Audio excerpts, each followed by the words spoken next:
When a major Australian manufacturer of building products realised that the cable chain on an important piece of materials handling equipment was costing thousands of dollars in downtime, the company called Tsubaki to create a superior solution. Hi, I'm Tim Webster. The open-style cable chain was too short and was breaking once a month on average, bringing the machinery to a halt and costing as much as $4,000 in fines for lost production. Fortunately, Tsubaki was able to engineer a superior cable chain from its cable schlep range that was not only longer, but also had closed design to keep out the materials that had been causing the old chain to clog and fail. Now, not only did this new cable chain deliver a payback in just 4 months, it continues to provide an ongoing saving of $48,000 a year.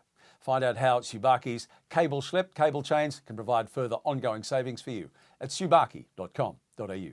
I'm Tim Webster. Thanks for watching.